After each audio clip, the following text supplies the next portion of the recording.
Plataea, the day Persia fell. In the early 5th century BCE, the ancient world stood at a crossroads. To the east lay the vast Persian Empire, the greatest superpower of its age, stretching from the Indus Valley to the shores of the Aegean Sea. To the west, a fractured collection of Greek city-states clung to independence, divided by rivalry, culture, and ambition. Between them stood a single question: would Greece survive, or be swallowed by empire? The road to Plataea. The Persian Wars began not as a clash of civilizations, but as a rebellion. In 499 BCE, Greek cities in Asia Minor rose up against Persian rule. When Athens supported them, Persia's king Darius I vowed revenge. His invasion was halted at Marathon, but the war was far from over. 10 years later, Darius's son, Xerxes I, returned with one of the largest armies the ancient world had ever seen. He burned Athens, he crushed resistance, and he nearly broke Greece. But then came two turning points: Thermopylae, where a small Greek force delayed the Persian advance; Salamis, where the Greek navy destroyed much of Persia's fleet. Now, in 479 BCE, the final confrontation would decide everything. The last Persian army in Greece marched south, toward the plains of Plataea. The armies gather. The Persian general Mardonius, cousin of Xerxes, commanded a massive force, perhaps 70,000 to 120,000 men. His troops included elite Persian infantry, cavalry, archers, and Greek allies who had sided with the empire. Opposing him was something unprecedented: a united Greek army. Spartans, Athenians, Corinthians, Megarians, Tegeans, rivals who had set aside old hatreds. Nearly 40,000 hoplites stood shoulder to shoulder, backed by tens of thousands of light troops. The Greek commander was the Spartan regent Pausanias.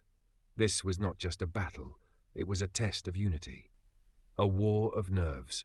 For days, the two armies faced each other across the plains near Plataea. Neither side wanted to attack. The Persians relied on cavalry and archery. The Greeks relied on heavily armored hoplites in tight formation. Mardonius tried to provoke the Greeks, sending cavalry raids to cut off their supplies and water. Slowly, the Greek position became desperate. Forced to relocate at night, parts of the Greek army became scattered. To the Persians, it looked like retreat. Mardonius saw his moment. The battle begins at dawn. The Persians advanced, confident, aggressive, certain of victory. Persian cavalry surged forward, followed by waves of infantry. Arrows darkened the sky. The Spartans, at the front, waited.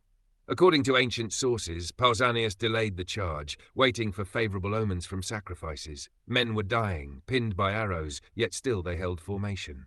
Then the sign came. Pausanias gave the order. The Spartans advanced. Clash of empires.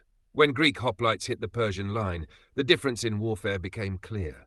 Persian soldiers fought bravely, but they wore lighter armor, carried smaller shields, and lacked the long spears of the Greeks. Bronze met wicker, steel met linen.